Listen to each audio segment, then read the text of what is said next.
말을 막 이렇게 하게 되잖아. 진심을 다해서.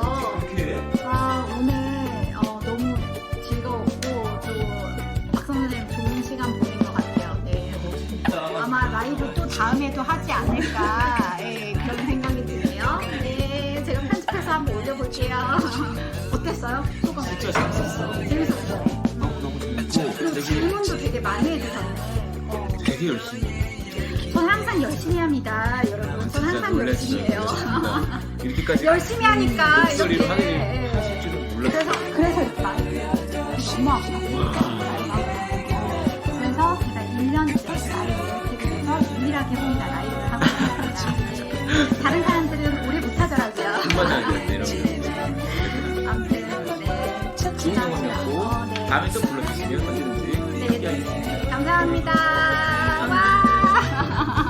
세상이 빨리빨리 변하고 있어요. 지금 빨리빨리 변하는데 우리 아이만 느리게 간다고 부모님들이 생각하시는 것 같습니다. 사실 현명한 부모는 아이들을 속도로서 평가하기보다는 아이의 특별함을 발견하고 탁월함을 발견해야 합니다. 근데 아이들이 어리기 때문에 그 탁월함이나 특별함이 감춰져 있는 거지 그게 없는 게 아니거든요. 근데 이제 너무 그거를 성급하게 빨리빨리 드러나길 바라다 보면 부작용이 나오는 것 같아요. 그래서 왜 우리 아이가 표현이 조금 느린지에 대해서 우리 아이가 내향적인 아이 4가지 이제 체크가 있어요. 우리 아이가 이 항목에 드는지 한번 체크해 보시면 될 것 같아요.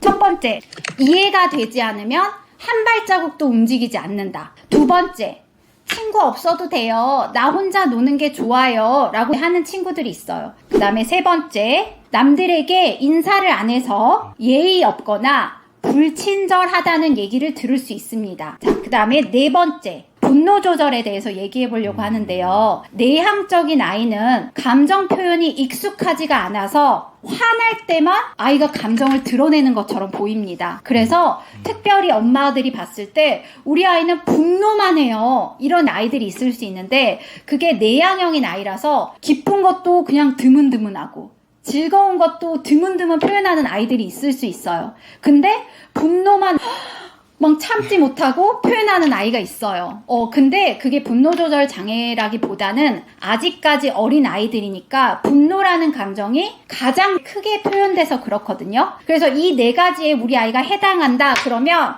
이 아이가 내향형의 아이인데 이 아이를 어떻게 표현하는 방법을 이끌어낼 것인가에 대해서 저희가 말씀드리려고 합니다. 네, 또 이어서 질문이 한 2개 정도 더 올라왔는데 예민한 7살 딸 키우는 엄마라고 하십니다. 초등학교 앞두고 혹시 왕따당하진 않을까 고민되고 그래서 예의 있게 거절하고 친구와 잘 어울리는 법을 알 수 있을지 고민하고 계셨습니다. 예비 초딩맘으로 너무 불안해요 하셨는데 벌써 너무 고민을 많이 하시네요. 선생님 답변 주시면 좋을 것 같습니다. 저도 9살 이전까지는 굉장히 내향형의 사람이었습니다. 모두 다 사람이 지금의 모습과 우리의 40살의 모습이 똑같다고 생각하지 않거든요. 우리가 살아있는 생명체이기 때문에 여러한 환경이나 자극 속에서 또 교육 속에서 아이들이 매번 변화한다고 생각하시면 좋을 것 같아요. 우리 아이가 7살인데 내향적이고 소심해. 이대로 평생 크지 않습니다. 예, 저도 어릴 때 봤던 친척들이 깜짝깜짝 놀라요. 아니 네가 이렇게 활발했었니?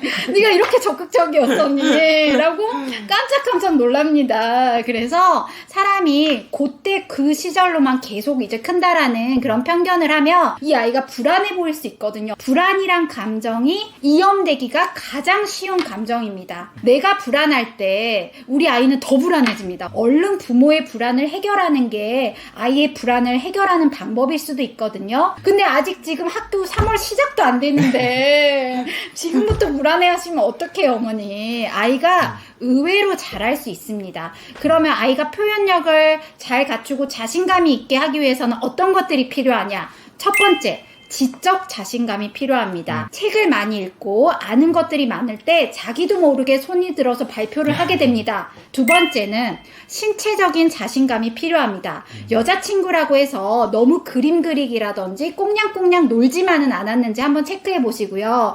이제 1학년 가면 줄넘기도 하고 다양한 체육 활동이 있습니다. 다른 아이들에게 뒤처지지 않게 이제 균형감 있게 운동을 좀 해서 우리 아이가 지적으로도 채워져 있고 신체적으로도 채워져 있으며 사회성은 서서히 드러나게 된다라고 생각하시면 될 것 같습니다. 또 이제 질문 올라온 거 보면 저희 애는 요리 활동이나 그림 그리기 할 때 다른 애들은 예시를 보고 비슷하게 하는데 이 친구만 굉장히 다른 스타일로 독창적으로 만들고 그리고 하나 봐요. 고민이 되시기도 하시는 것 같습니다. 아, 네. 이거는 이제 미술적인 부분이니까 또 제가 얘기 드려볼게요. 이제 그림을 그릴 때 아이들이 그림 형태가 주관적인 아이가 있고 객관적인 아이가 있습니다. 우리가 물고기를 그리라고 해도 자기 마음대로 그리는 아이. 이런 아이들이 이제 주관적인 아이입니다. 굉장히 창의적이고 독창적이죠. 내 생각대로 내 중심적으로 그리니까. 그림의 형태가 객관적인 친구들은 정말 누구나 봐도 물고기구나 라고 예시에 맞게 최대한 비슷하게 그리려고 하는 아이들이 객관적인 아이입니다.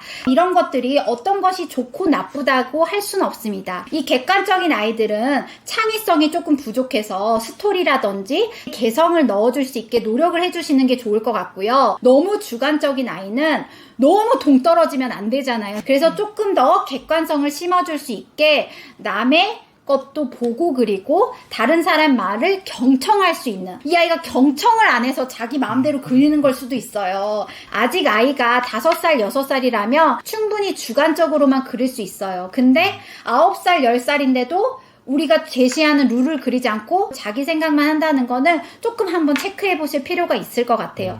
창의성이라는 거 어느 정도 객관적인 게 들어가면서 또 다른 주관적인 게 나와야 되거든요. 토일라고 해요. 친구들과 게임 등을 함께 하기도 하는 걸 좋아하는데 집에서 제안을 주기도 하고 조심스러운데 미디어 노출로 인한 과격성이 보여서 걱정이 됩니다. 라고 하셨습니다.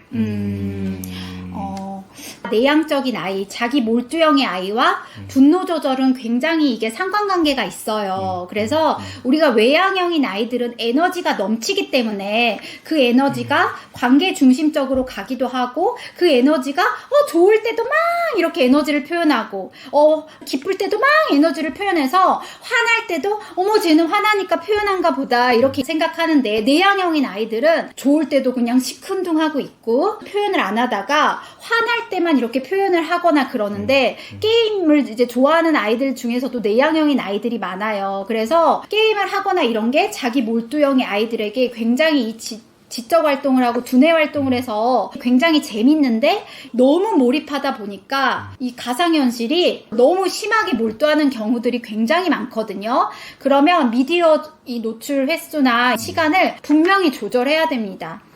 프랑스 같은 경우에는 20세 미만 아이들에게 유튜브를 보여주지 않잖아요. 분명히 이것들을 컨트롤할 수 있게 우리가 계속해서 그 습관을 만들어줘야 되고 이 미디어 노출이 폭력성과 이어지는 거는 사실이라고 생각해야 된다고 봅니다. 어떻게 생각하세요? 미디어 노출은? 아이가 폭력적인 게임을 즐겨 하거나 폭력적인 그림을 이렇게 그리는 친구들이 있습니다. 피 막 그리고 막 자르는 거 그리고 막 이렇게 하는 친구들이 만약에 상상력이 되게 뛰어난 친구라면 머릿속에서 떠오르는 생각들을 그냥 여과 없이 그림으로 표현하면서 풀어내는 친구들도 있기는 하더라고요. 자극을 받아서 그대로 그냥 표현하는 친구도 있을 텐데 외향형인 친구들이 자기 표현을 해가지고 그런 것들을 다 해소를 한다면 이런 친구들은 이제 그런 게임을 하거나 비현실적인 곳에서 자기의 이제 욕구들을 조금 해소한다고 볼 수도 있기 때문에 미디어가 당연히 너무 많이 노출이 되면 생각이 좀 짧아지고 짧은 생각들을 되게 자주 하게 되면 그게 그 아이의 사고력으로 굳어질 수도 있기 때문에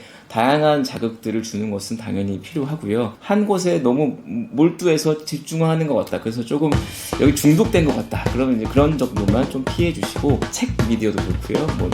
유튜브 미디어도 그렇고 조금씩 다양하게 문제의식을 일으킬 수 있을 정도로 노출시켜 주시는 게 좋겠습니다.